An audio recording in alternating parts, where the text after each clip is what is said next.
values, moral issues, government, economy, education, work, responsibility. What we think about these depends on our worldview. Now, VCY America presents Worldview Radio with Brannon Howse. All right, welcome. Glad you're with us on this May 30th, 2025. Dr. Woods is going to join us for a Middle East Bible prophecy update. All right. But before he does, I would like to give you guys a few quotes by one of my favorite presidents, Andrew Jackson, from my home state of Tennessee. I was born in Jackson, Mississippi, but I live in Tennessee. My mom and dad were born in Tennessee. My grandparents, my great-grandparents, and a long line of them on both sides, my mother's side, my father's side. And we love Andrew Jackson. President Trump seems to really have a lot of admiration for Andrew Jackson, having his picture in the Oval Office, both first term and second term. Andrew Jackson, I'm going to deal with this also tonight on Brannon Howse Live a little bit. He warned so much about the dangers of big government, unconstitutional government, and government that steals from the American people. I want to read for you a few quotes by him. Listen to this. Quote, "To take from the people the right of bearing arms and put their weapons of defense in the hands of a standing army would be scarcely more dangerous to their liberties than to permit the government to accumulate immense amounts of treasury beyond the supplies necessary to its legitimate wants," end quote. Wow. We have a standing army today. The military-industrial complex. All that benefits from this growth. Because we, what? Have secured our borders? Oh, wait a minute, we haven't. We stopped 20 million illegal invaders from coming in here? Oh, no, we didn't. We eliminated and stopped and never allowed sex trafficking? Oh, no, we did. We never allowed MS-13 into the country? Oh, wait a minute, we did. Trinidad Aragua? Oh, yeah, we did. Well, we never allowed the CCP. Wait a minute, I'm sorry, I guess we did. 100,000 CCP military-age males are in the country. Huh. Wow. Well, we never allowed fentanyl. Oh, wait a minute, we do. Pours over the border. Why do we have a military again? I can't remember. Why do we have a military?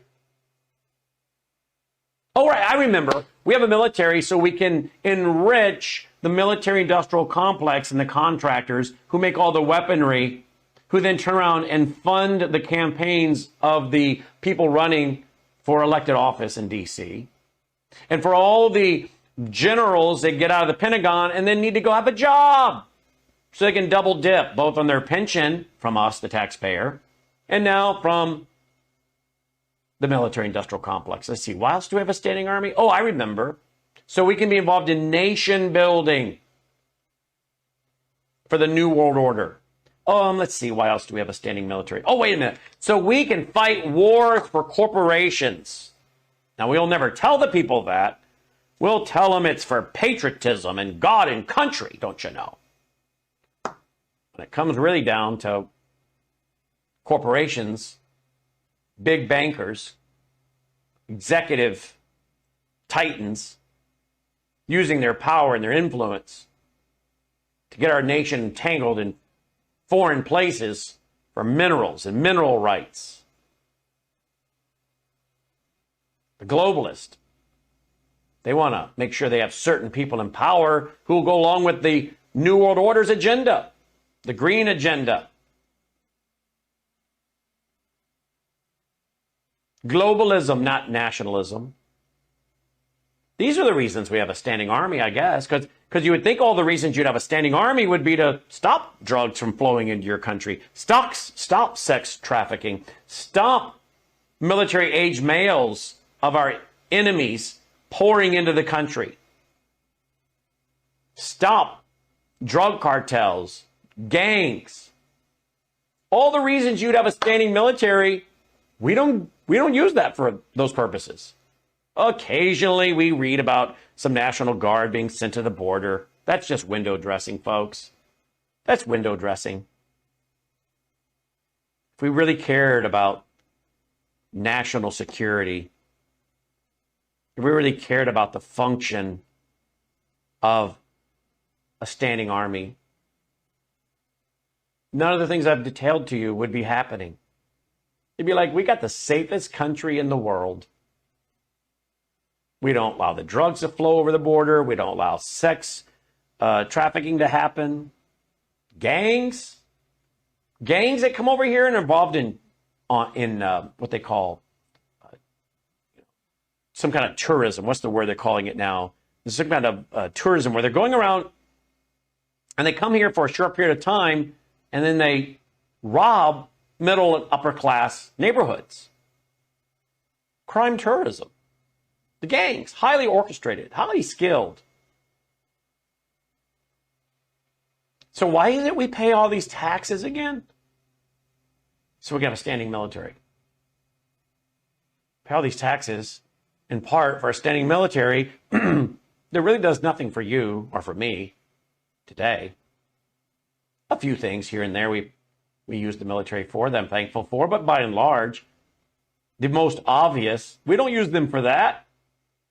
Now, I'm not talking about using the military to police the American people. But I am talking about using it to police our borders. I am talking about using it to police our shores. I am talking about using it to snatch up enemies in the country, foreign enemies. Andrew Jackson warned us.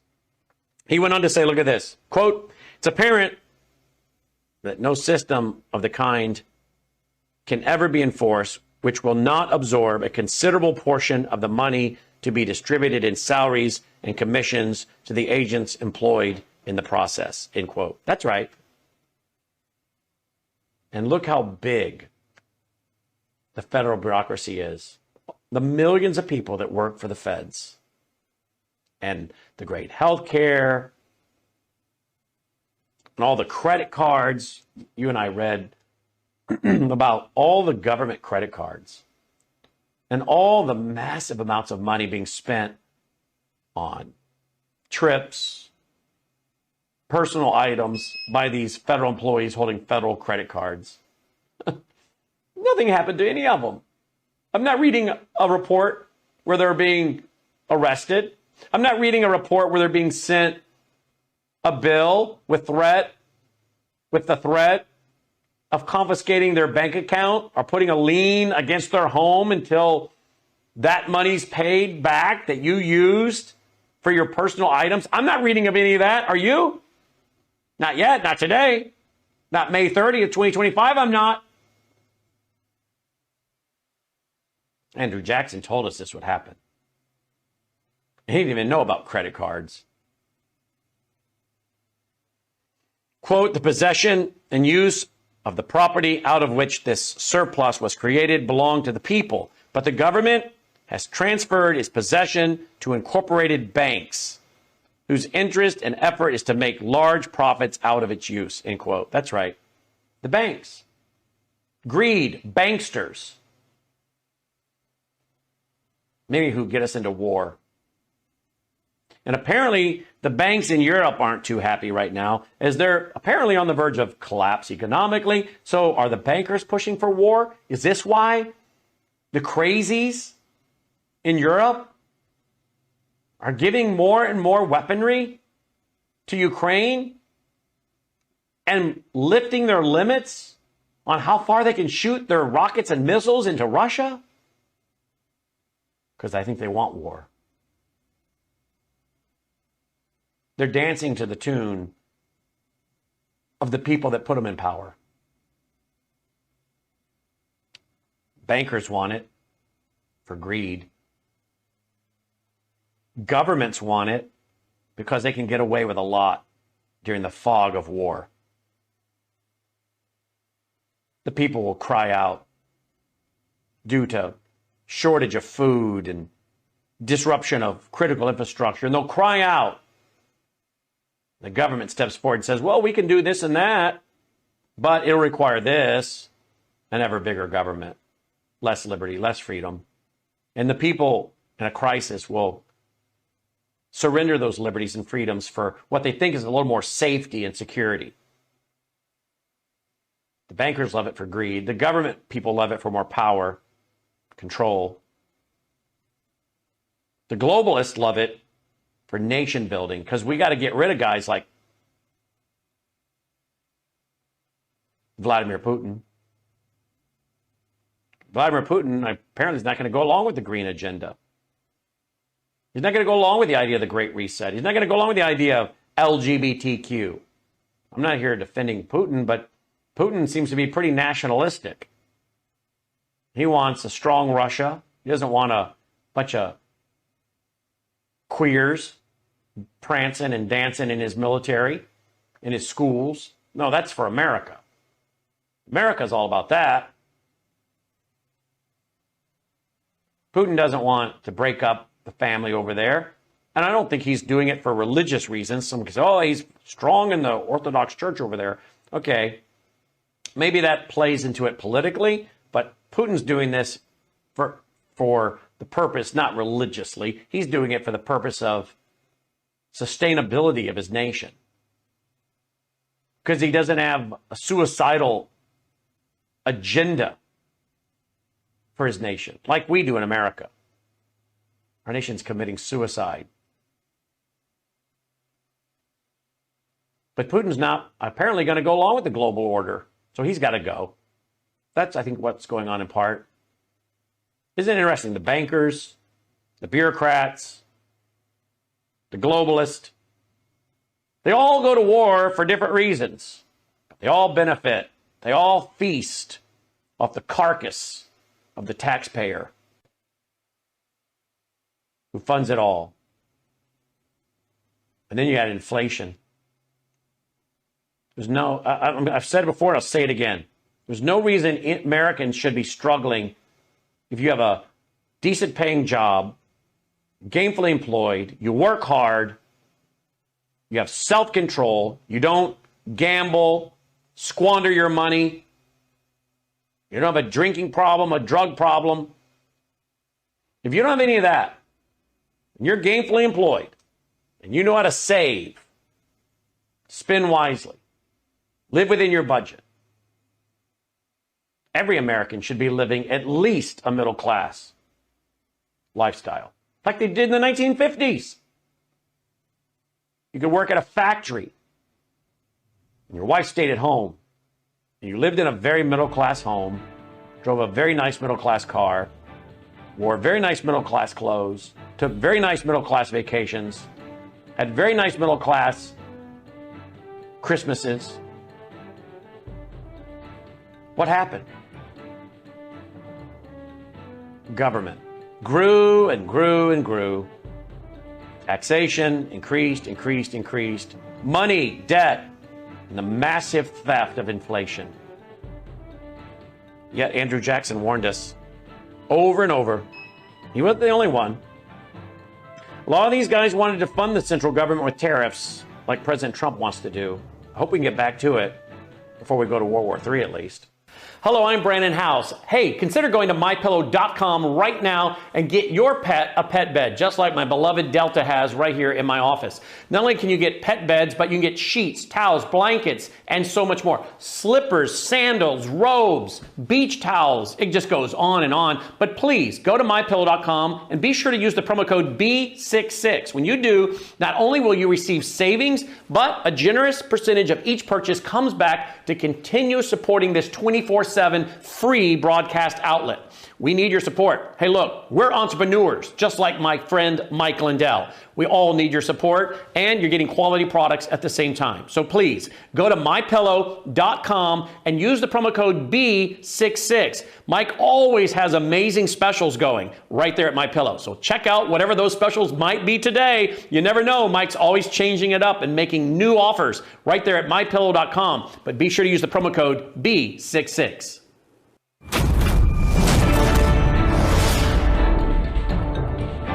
All right, welcome back. Worldview Radio, our website, worldviewradio.com, worldviewradio.com. Don't forget about our fall conference coming up.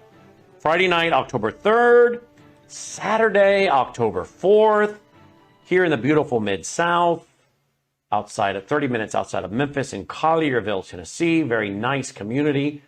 Germantown, Collierville rated the first and second safest communities in Tennessee. So the airport's been remodeled. Easy airport to get in and out of. And come on over to Collierville or drive in and stay in Collierville. Get your hotel in Collierville. Get your hotel in Germantown. They're on our website. WorldviewStore.com. WorldviewStore.com. Full details. Thursday night banquet. That's optional. Thursday night banquet. We have a keynote speaker, Hadia, former Muslim Christian, worked in the intelligence arena. Fascinating conversation with her last night, telling stories about how during the George W. Bush administration, she was warning about some of these Islamic jihadi preaching individuals. And the Secret Service picked her up, put her in a black SUV, took her to some building and questioned her for 3 hours. She was trying back then to warn about some of the same people she said are hovering around the Trump administration, trying to play the same game they did during the George W. Bush administration.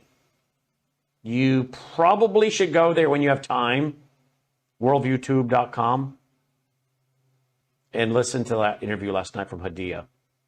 She'll be our keynote speaker at our Worldview Foundation banquet that Thursday night, October 2nd. Again, there's only 350 seats available for the whole conference.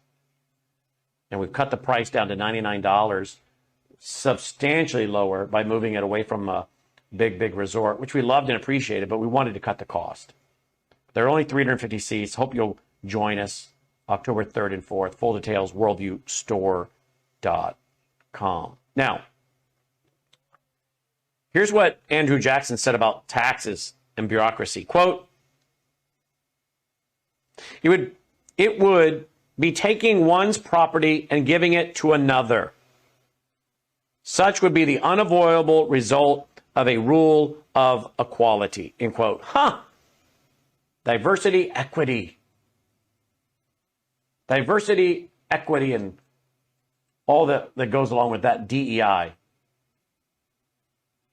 Inclusion. Equity. We got to have equity. How do you get equity? How do you get equity? Someone says, I got a lot of equity in my house. Well, how did you get that? You paid. You paid your house off, or you paid a lot of your house off. You paid a lot toward the principal. And you got let's say you got a $300,000 house, and you got $200,000 in equity. You worked. You saved. You did without.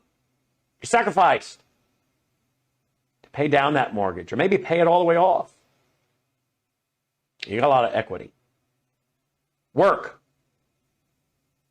Today, people want equity as shareholders, stakeholders, a stakeholder society. Equity. Really? What did you do? You didn't work. Where's your work? Everything should stem on work. That's the foundation of a free market system. Work. The Bible says, put your hand to the plow, gain wealth, money, equity, over the course of time. People today want equity with no work. That's called socialism. That's what Andrew Jackson warned about. Look at here again. It would be talking about redistribution of wealth and taxation. It would be taking one man's property, giving it to another. Such would be the unavoidable result of a rule of equality. Everyone has to be equal. Everyone has to have equity. Everyone has to be a stakeholder. What do you mean by stakeholder? Well, we all live on this planet. Okay, that's nice. Well, big business comes to town and it puts off pollution. That damages all of us as stakeholders. Really? Really? We're one of the cleanest countries in the world when it comes to pollution. This is all made up propaganda. This is all emotionalism.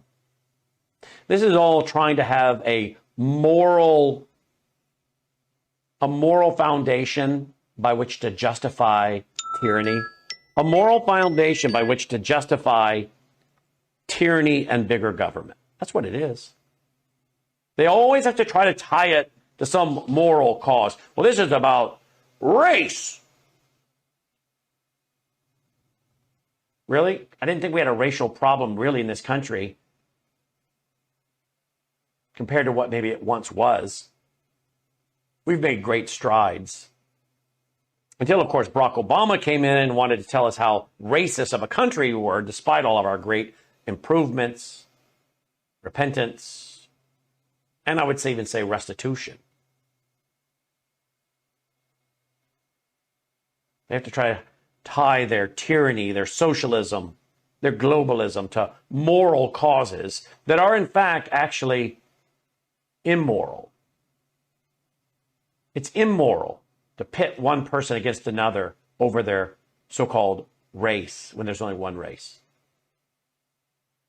It's immoral to accuse one race, one people group, with crimes against another that never occurred or haven't occurred in the last several generations, and therefore the people alive today have no guilt. It's not moral to worship nature. It's not moral to elevate nature over man, whereas man now is considered a blight, expendable, because nature is to be worshiped. That's not moral. But never be fooled by the morality of their causes, their so-called morality of their causes. That's all a facade to guilt people into thinking that they are part of some kind of movement, religiosity, political, social, spiritual, that is greater than them and beyond this life. And it's all fake. It's a fraud. It's a lie.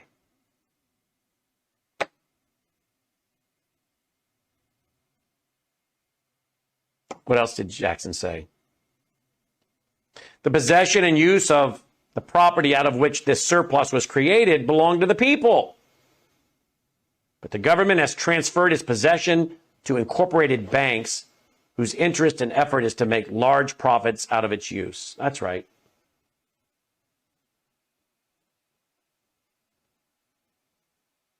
Look at how much land the federal government has scooped up. Look how much the federal government now owns and then uses as capital by which to leverage more money for more expansion of government. Who does that belong to? It should belong to the people. Being confiscated by the federal government so they can put it on their books and thereby justify more expansive credit for more expansive government. He said it would, quote, be easy to show how by the operation of such principles, the large states of the Union would not only have to contribute their just share toward the support of the federal government, but also to have to bear in some degree the taxes necessary to support the governments of their smaller sisters. He was not a fan of taxation. He was a tariff guy. He was not a fan of big government. He was very much a small government guy. Remember, Andrew Jackson is the one that did away with the central bank.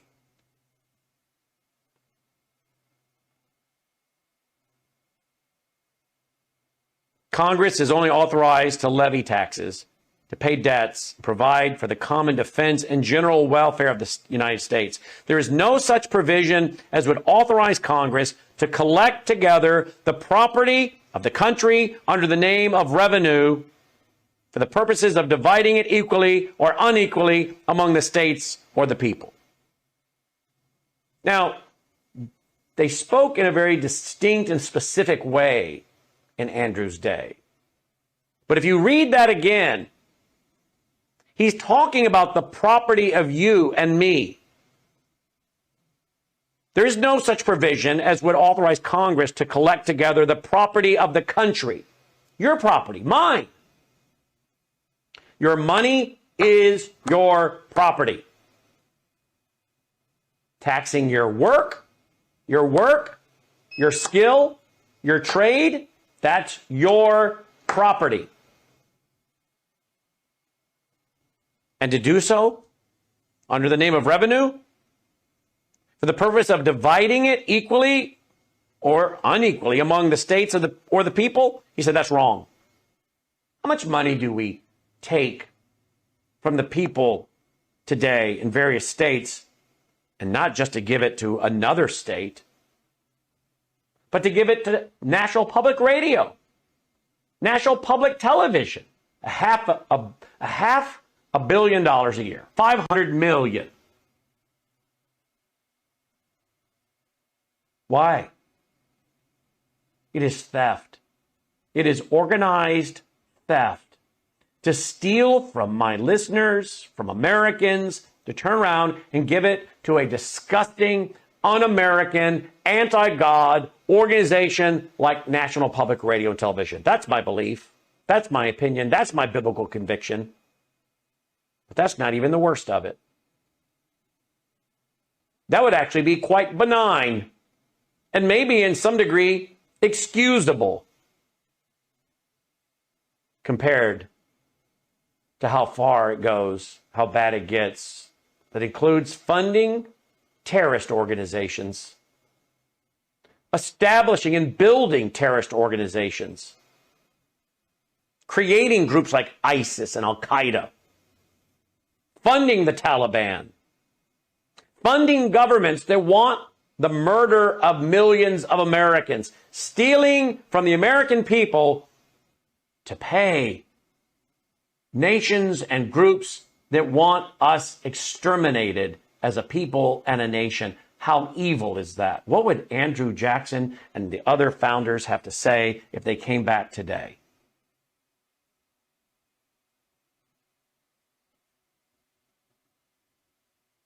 You would think this would be something that is eagerly and aggressively discussed among the average American, but it's not. The average American, a farmer, eagerly awaited the arrival of the newspaper to read the Federalist Papers, to read these documents being written about this new document, the Constitution. And the average person, being a farmer, clearly understood what it meant. But today we're told by the intelligentsia, you can't understand the Constitution. It's for the lawyers. No, the farmers understood it. The average American discussed it. Yet today, you can hardly engage most Americans outside of an audience like this. You can hardly engage them in a conversation like we're having today. They have zero interest. And that, my friends, is why we're in this mess. Apathy. Apathy. Passivity. A decrease of knowledge, which is power. Hello, I'm Brandon House. Is the government tracking you? Do they have access to all your data? Well, if you go to worldviewtalk.com, you'll find out about a cell phone company that, well, does not store your data. They don't do that. This is what they're known for. They don't store your data. You have privacy. You're not being tracked. That's why a lot of folks are turning to worldviewtalk.com. You'll find their prices are very competitive. All the details are there at worldviewtalk.com. Again, worldviewtalk.com. Oh, while you're there, not only do they have cell phones that aren't tracking you, you can find out about how to get a satellite phone. Should the whole system go down and you want to communicate with a family member or a loved one, you might want to have a satellite phone. Or how about their solar generators? They have great solar generators. Check them all out right now. Worldviewtalk.com, worldviewtalk.com.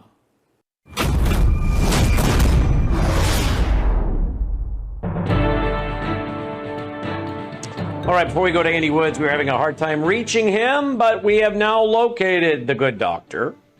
But before we go to him, I got to finish with two more great quotes by Andrew Jackson. Quote, the state legislatures, instead of studying to restrict their state expenditures to the smallest possible sum, will claim credit for their profusion and harass the general government for increased supplies.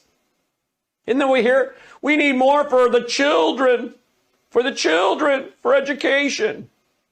Yeah, is that what you call it? Grooming? That's now called education, don't you know? Go to school and get a good education. Get groomed. And maybe while you're there, who knows, you might get molested by the teacher. Go off to school now.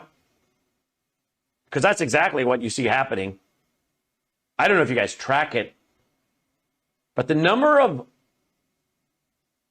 teachers engaging in sexual conduct with the students is staggering. Staggering. I'm sure it's probably not that shocking to the younger generation because of desensitization, but to us who, and there are others older than me, but to someone that's 56, this kind of thing did not go on.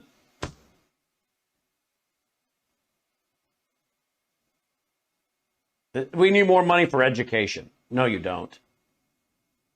It's hardly education. You need more money for indoctrination? It doesn't really take a lot of money to educate somebody. It really doesn't. I mean, how many textbooks do you really need? We used the same textbooks when we were kids. Many of us, we would get textbooks handed out to us at the beginning of the school year. And you know what a lot of us would do when we would get that history book handed to us that had been used for 10 years? What would you do? What's one of the first things you would do when they would hand you that biology book or history book? What's the first thing you would do? You knew that book had been around in the school for several years. What's the first thing you would do? A lot of you, you're answering the question right now, and you're getting it 100% right because you did it. You would open the flap and you would read who used to have that book, because they would put their name down and there'd be a list of names of whose history book is this. Oh, this belonged to this, because you'd lose it, right? At some point you'd set it down and another student or a teacher would pick it up, open the flap, see the latest student's name and say, oh, hey, John, run this down the hall to Chris. He left his book. How'd you know it was Chris's book? He wrote his name in the front and a list. And we know this year, this date. That's this year. That's this school year. Take the book to him. And you'd open the flap and you'd go through it and you'd say, hey, your brother used this textbook 3 years ago, or your sister, right? How hard is it to educate? You use the same textbooks pretty much year in, year out. No, not today. We got to get them all a fancy tablet. We got to have state-of-the-art computer rooms. And the government keeps asking for more and more and more. They keep taxing more and more. Andrew Jackson said it would happen. He says, quote, practically there would be soon be but one taxing power, and that vested in a body of men far removed from the people, in which the farming and mechanic interest would scarcely be represented. Well, that would be your average worker then, farmer, someone in the mechanical area, fixing things, building things. They don't care what the farmer and mechanic thinks. Do you think they care what the farmer and mechanic thinks in America today? Anybody think they really care what anyone thinks in any occupation anymore? No. The bankers could care less what you and I think. Most politicians could care less what we think. Oh, they tell you they do at election time, but there are not many that really do care. Now, there are some. I know some of them. And I know a few of them that I think are very genuine people. I really do. And I'm so thankful they're there. I've interviewed Ron Johnson a few times. I've been with him in person a couple weeks ago when interviewing. I think he's a sincere man. I really do know quite well Congressman Glenn Grothman. I think he's a very sincere man. I think he's there for the right reasons. And there are a few others up there that I've interviewed that I think are legitimately people trying to do the best by their constituents and the Constitution.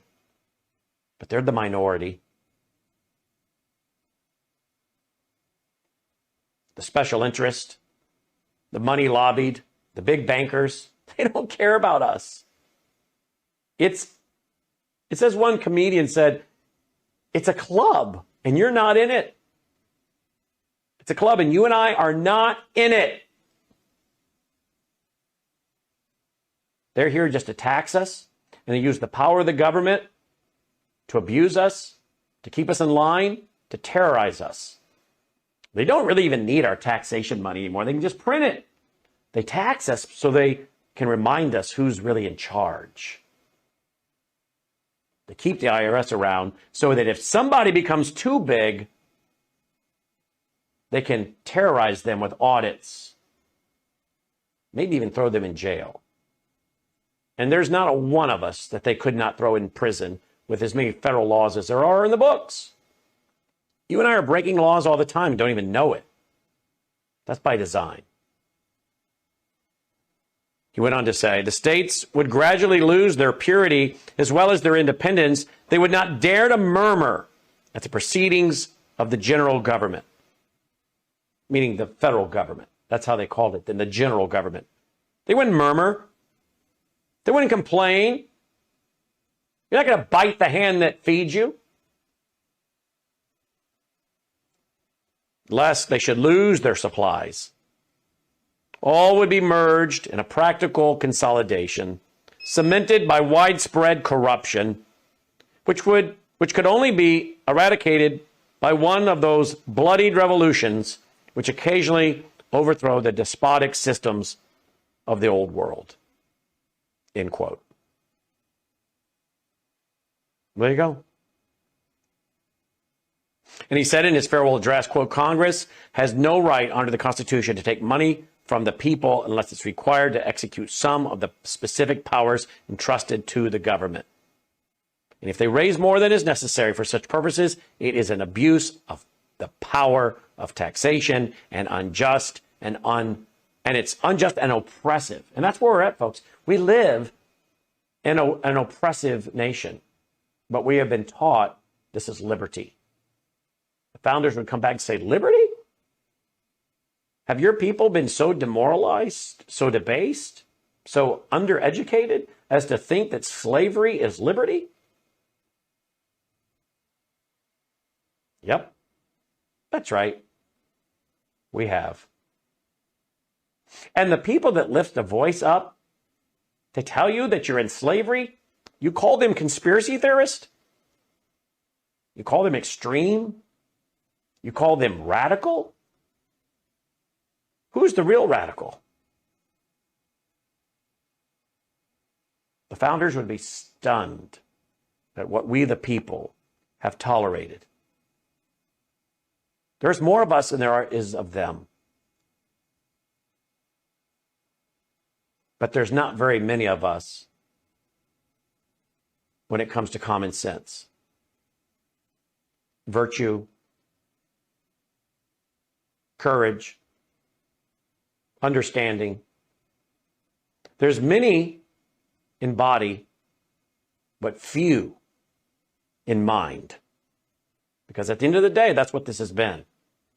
A battle for the mind. And I hate to tell you, they're winning, we're losing on that front. The good news is we snatched some from the fires of hell. Maybe some here, some there. We win that ultimate battle for the mind, which is really the spiritual battle, to win hearts and minds. But overall, broad is the path to destruction. Narrow is the way, and few who find it. The battle for the mind in all areas. But certainly the battle for the heart and the mind when it comes to truth, to Jesus, to the gospel, to the Bible. It's a massive battle for the mind. And by and large, that's being lost. And at the forefront stands Christianity. Modern day Christianity. In many ways, it has led the way in lack of education, lack of biblical instruction, worldview training. Somewhere along the way, we took biblical Christianity and we Americanized it, and it lost its spirit and its power. And we became slaves to an oppressive, unjust, and unbiblical, tyrannical government that no longer rewards the righteous, punishes the wicked, but punishes the righteous, and rewards the wicked, and enriches the wicked, and promotes the wicked, and advances the wicked. Nothing is going to get us out of this. As much as I want the Trump administration to be successful, this is right now just simply buying time. There are not enough Americans that want to think, that want to reason, that want to learn. There aren't. The only thing that's going to get us out of this is the return of the Lord. And hopefully that'll happen before World War III, because that every week seems to be ratcheting up. And talk about people that don't see it and aren't preparing. You would think right now everybody and their grandmother would be stocking away whatever they can get their hands on to prepare for shortages, power outages, and all the other things that would come if we go to World War III. But nope. Eat, drink, and be merry. Happy days are here. We're back. We are so far from back. Joining me now, we did find him, Dr. Andy Woods. Dr. Woods, welcome to the broadcast. Thanks for joining us. Brandon, good to be here. Thanks for having me. I don't know how much of my commentary you've heard, but have you heard enough to comment on it? I heard a lot of it. I particularly appreciated your comments about our public educational system. I have some exams that go back to about the 8th grade, from the 1800s. And to be honest with you, I couldn't answer a single question on the exam. And I like what you said about the Federalist Papers. Today, people look at the Federalist Papers as if, only you have to be in a master's program or something like that to understand the Federalist Papers. Yet the Federalist Papers were written for of New York, who at that time had about an 8th grade or so education, and they could understand the Federalist Papers just fine. So this is just a huge indictment of our whole educational bureaucracy. We were so smart. 100%. Hold right there. We'll be right back. Don't go away. We'll be right back. We're not changing courses now. We are who we are. We're committed to the truth that we are committed to. Worldview Tube is a broadcast network that I started in 2006, but it's based on my 35 years as an author and speaker and commentator. Worldview Tube is here to defend the truth of a Christian worldview. And we believe we can apply it to all areas of life, like law, science, economics, history, family, social issues, education, religion, major issues. At worldviewtube.com, we provide news from around the globe that isn't typically covered by mainstream media. Visit worldviewtube.com to watch our experts and analysts discuss all your favorite topics on our 24/7 live stream. Explore our extensive collection of unfiltered and uncensored content from 35 years of production. Go to worldviewtube.com today. Also find us on all of these major platforms and download our Worldview Tube mobile app.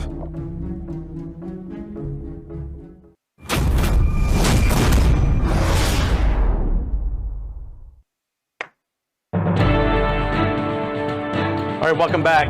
We're glad you're with us. We've only got about 8 minutes. We're going to move real quick. Dr. Woods, I want to go right away because you're an attorney, pastor. I want to go to this as an attorney. Put your attorney hat on, if you would. I read this the other day and I thought, wow, we're in a constitutional crisis. Fifth U.S. Circuit Court of Appeals judge criticizes the Supreme Court for blocking Trump's deportation. I think we're in a constitutional crisis. What say you? Well, it's funny you say that. That's the exact same words that I used on our podcast that just got dropped this morning, recorded yesterday. I said we're in a constitutional crisis where one branch of the government, the unelected judiciary, is putting handcuffs on another branch of government for just fulfilling its constitutional executive functions and doing what the people voted Trump in to do. And I call that a constitutional crisis. I mean, there's a reason we call these judges district judges. That's the lowest level judge in the federal system. They're supposed to render decisions in their own district. And here we have a situation where the lowest level can issue nationwide injunctions and put handcuffs on the presidency. So if that's not a constitutional crisis, I don't know what one is. Talk about education and, you know, the war on people who want to think and have a Christian worldview. Wrongly accused, Trump's education department rescinds Biden's $37 million fine on a Christian university. Grand Canyon University, the biggest university in the nation, was applied that was applied under former President Joe Biden's administration in 2023. The biggest fine, I guess, ever, right? What did the Biden regime accuse this Christian university of doing, Dr. Woods?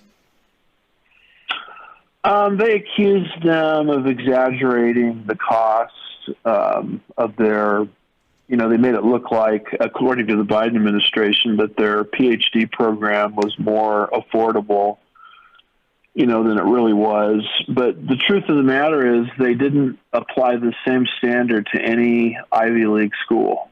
I mean, this is something that they just did to this particular school. And as you indicated, it is the largest Christian university in the United States of America. And so because of this unfair standard, it just shows you that the Biden regime, you know, had it out for Christian colleges. And the Trump administration correctly and rightfully, once they came to power, you know, reversed this and just rescinded this, you know, draconian fine that the Biden Department of Education placed on this Christian school.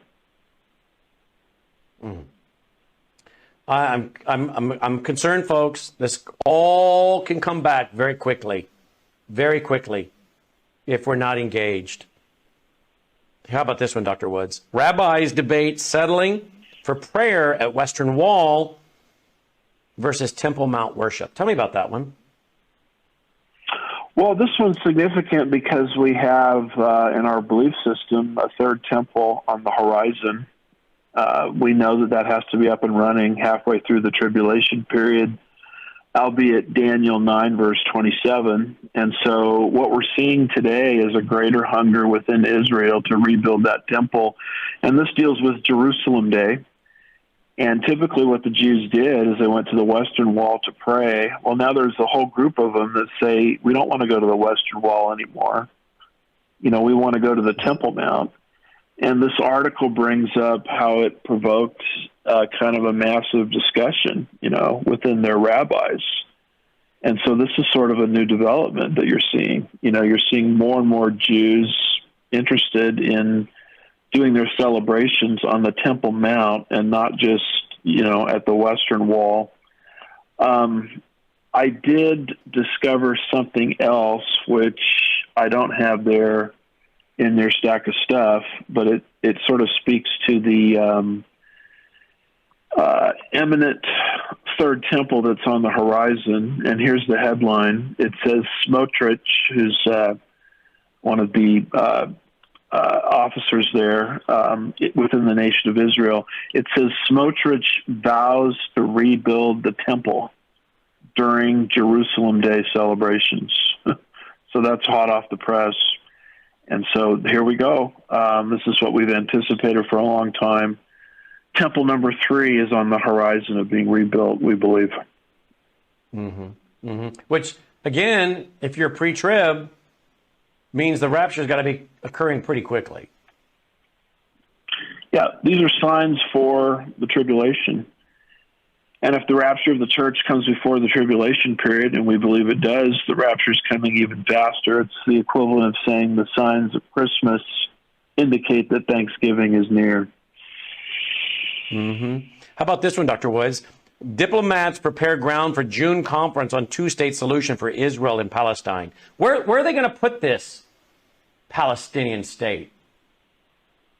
Well, the true Palestinian state, when you look at the conclusions of the San Remo Accords, etc., post-World War I, was supposed to be Jordan. But they've thrown that model out a long time ago, and they want to put this Palestinian state within Israel. They want to take away what's called the West Bank, better called Judea and Samaria, and hand that over to the Palestinians, which will take Israel and reduce its width to less than 10 miles and put them in a militarily defenseless position. By the way, how well did the Palestinian state work for Gaza? Gaza was supposed to be a Palestinian state, right? And that's nothing more than terrorist, a beachhead for terrorist activity. So why in the world would a two-state solution work for Judea and Samaria? The whole thing is insane. But there's a big UN conference coming up in June where this is the number one, item on the agenda. And I notice that Saudi Arabia, France and Saudi Arabia are saying this needs to be a concrete deal. Okay, how are you going to get the Abraham Accords going if Saudi Arabia is now for a Palestinian state, and that means Israel has to give up land? Isn't America inviting God's judgment if we push that?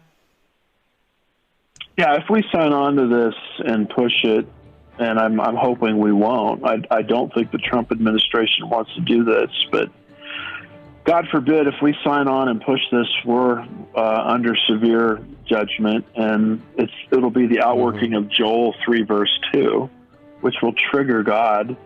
God says he's going to enter judgment against the nations in the last days because they have, quote, divided my land, close quote. That's his land. We're on the world is on the precipice of dividing, and this is going to unleash the very wrath of God.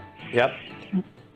Dr. Andy Woods, folks, thanks for being with us. Hope you'll stay tuned for Crosstalk, vcy.org. Thank you. Take care. This has been.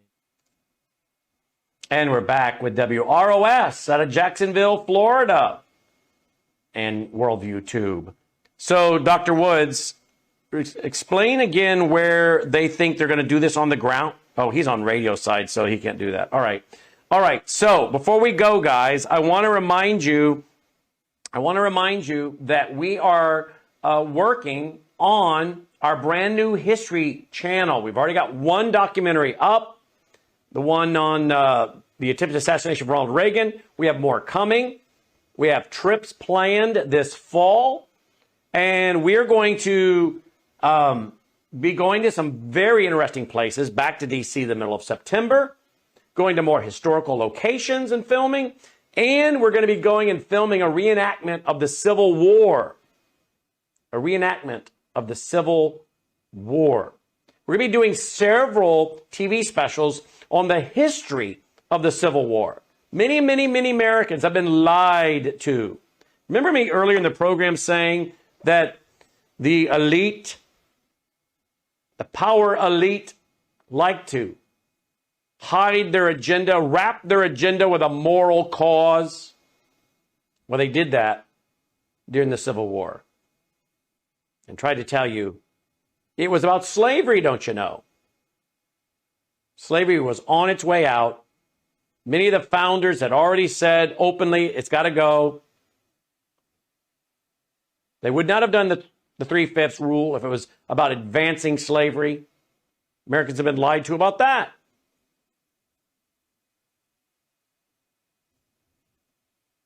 It was largely about economics, money, the economic war between the North and the South, the bankers. Oh, yeah, we're going to get into it with documentation. Now, the average American's going to push back because they're so brainwashed. They're so brainwashed. Here's another reason why they push back. They don't want to think. Oh, so much easier to believe it was about slavery. I can understand that. I can understand that. That's something I can even understand, says the average American. Let's just keep it about that. Because to say otherwise means I actually have to think, and I have to try to figure this out and reason and obtain facts and understand it. And I'm sorry, I'm too lazy for that. I got a football game to watch. So a lot of Americans will push back against it because they're so dumbed down. They're so brainwashed that they recoil at thinking they somehow were lied to. That my teacher told me it was about slavery. My college professor. So we're going to get pushback. But I've been researching this for quite some time, to the point now I want to make it into some documentary, some TV specials. So we're going to do some filming, and some historical documentation will be done. And we're even going to go watch the reenactment of a civil war. We got all kinds of cool stuff coming because Americans need to learn history. Remember we were talking a while ago about that battle for the mind? Yeah. Includes understanding the worldviews, the ideas, the philosophies that have brought us to where we're at. Even if we can't overcome some of these things, do you still want to be trapped in lies? I don't. If someone put me in prison, I would still want to know truth. I would still want to study and know the truth, because I would want to at least not have my mind caged, right? Remember that commercial? Was it the mind is a terrible thing to waste? That's exactly what they've done. They've wasted away the average American's mental capacity. Self-limited mental capacity. Most Americans don't want to think. They have put a governor on their brain. You know what a governor is, right? You put a governor on a go-kart so your kid doesn't go too fast and get hurt. So that the go-kart could do 40, but we're going to make it where it only goes about 15 miles an hour. That's what the average American has done. They have willingly put a governor on their brain. And when something reaches a level, the level of that governor, they're like, nope, that requires too much thinking. Sorry, not interested. Where is the clicker? I got to watch that football game. Watch a fat guys pushing each other over on painted carpet. Now that I can get into. That's the average American. Sorry, you're not. And we're producing programming for you. Take care.